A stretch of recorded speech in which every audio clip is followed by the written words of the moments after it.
Hello everybody, it's that college football guy here with another video. It was interesting yesterday.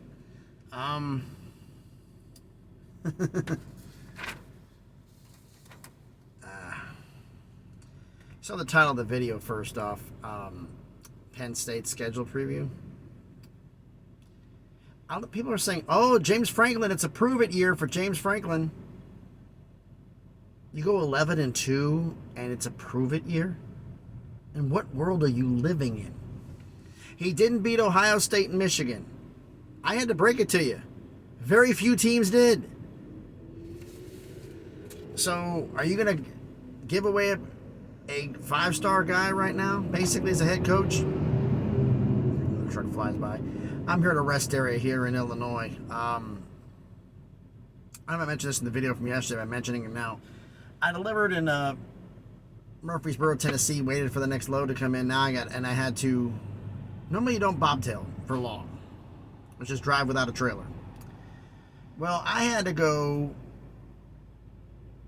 395 miles north to Lafayette, Indiana to pick up a trailer my company purchased.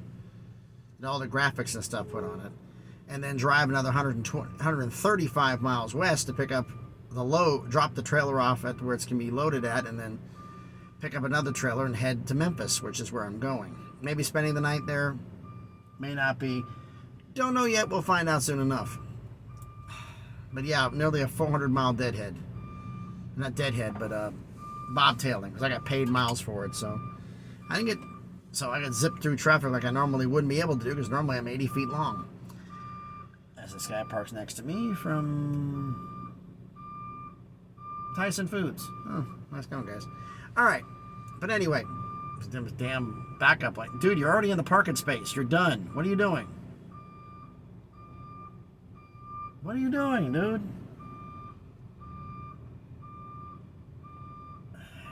Guy's trying to hit me. I'm a little distracted right now. But I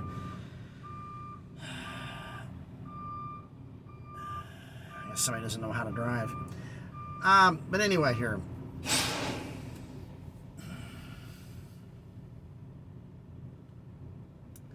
Now that he stopped. Life of a trucker. Anyway, Penn State schedule. Like we do with all the schedule previews here. We're going to have I'm going to go through the non-conference games last year and this year, which one's tougher. We'll go through all last year's schedule and the scores and this year's schedule and decide which one was tougher last year or this year. And we're looking, home and away, which were the tougher games last year, how they do. Tougher games, the tough games of the schedule this year, how they at home, are they away? So we'll do that here. First and foremost, let's do the non-conference comparison. As again, the Big Ten has 3 non-conference games. Their non-conference games last year were home against Ohio, who ended up winning the MAC. I think they won the MAC last year. At Auburn, and then home against Central Michigan, another MAC school. So 1 Power 5, 2 Group of 5. This year, they're home against West Virginia, home against Delaware, and home against UMass.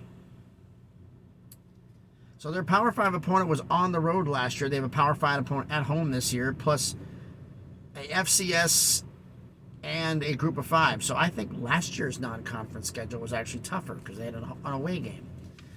Let's look at the whole schedule for 2022 for Penn State, shall we?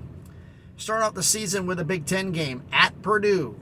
Would you figure the fact that this was going to be the Western Division champion? Nobody knew that at the point, and they won 35-31. It was a dogfight. Highlighting things, a little preview of things to come, perhaps.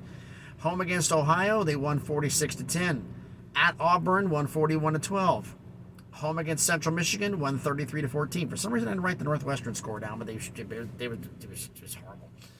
So bad I didn't even put it down. It's probably one of the ones. A couple of the games I've done that, and a couple of us just shook my head like, this is horrible.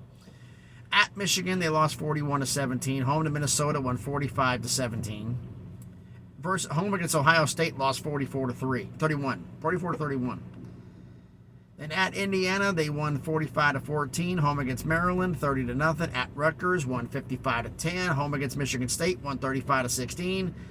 and finished the season off in the Rose Bowl where they won 35-21. So, they won 4 straight, then lost 2 out of 3, and then finished the season on a 5-game winning streak. So not bad. I mean, look at their tough games they had here. Would anybody call Purdue a tough game? I mean, they're Michigan, Ohio State, Maryland was a tough school, Michigan State. I don't count the bowl games as tough games, but Michigan State and let's say Purdue here, they were 3-2 in those games, and 3 of those games were on the road. 3 of them on the road. So let's see, at Purdue, at Michigan. Actually, 2 of those games were on the home, excuse me, because they were home against Michigan State, home against Maryland, home against Ohio State. So 2 of those games were on the road. This year's schedule starts off the season at home against West Virginia, home against Delaware, then at Illinois, home against Iowa, at Northwestern, then they get a bye week, home against UMass, at Ohio State, home against Indiana, at Maryland, home against Michigan, home against Rutgers, at Michigan State. So basically, if you look at the schedule for what's changed from last year, you swap out Purdue for Illinois, both road games. We'll do the conference schedule here. You played Northwestern at home last year. Now you got to play them on the road. You played Michigan on the road last year and lost. Now you get them at home. You swap, like I said, you swapped out Purdue.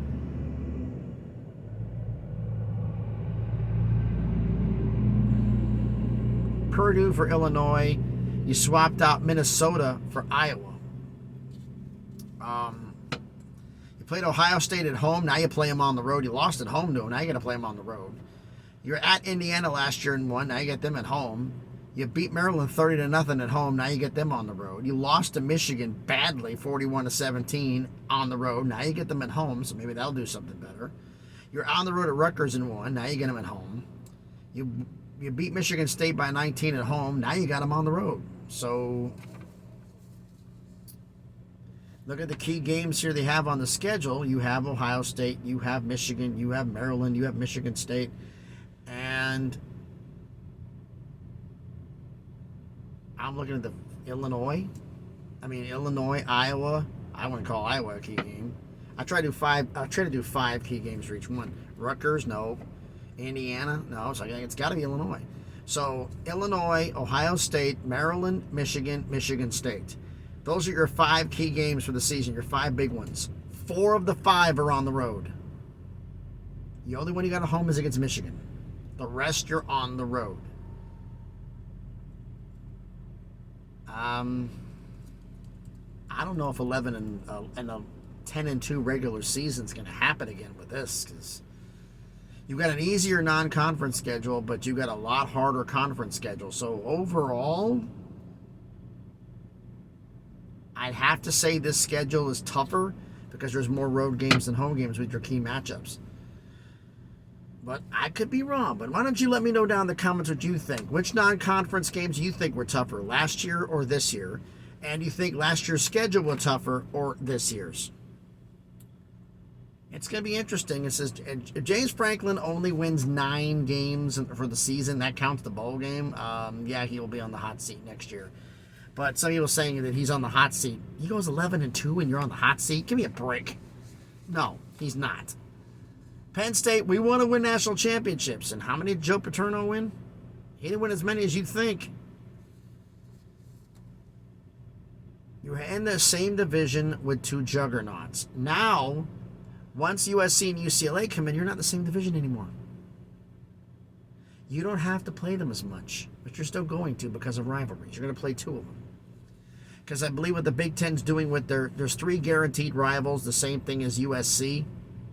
Not USC, it's the SEC. But they're letting the university pick 2 of the rivals, and the conference picks the 3rd to balance scheduling out. So we'll see what happens here. But thanks everybody for watching the videos. As I said, always let me know down in the comments what you think about this. non-conferences games last year, this year, which is tougher. The schedule for this year, last year, this year, which is tougher. If you haven't hit already, hit the thumbs up, smash the like button. It helps with the algorithm. The video will be seen by more people. And subscribe to the channel. On our way to 400 subscribers, slowly but surely making our way to 1,000. We can start making money on this thing and really start taking off. So thanks everybody for watching the video. Hope everybody's having a great Wednesday. Be safe out there. I've avoided quite a few accidents from quite a few idiots who thought that was a great idea to go behind the construction barricade and drive 50 miles an hour in a construction zone. And wonder why they hit a bridge under construction. Yeah. Not exactly the sharpest tools in the shed. Thanks everybody for watching the video. Be safe out there and please be good to each other.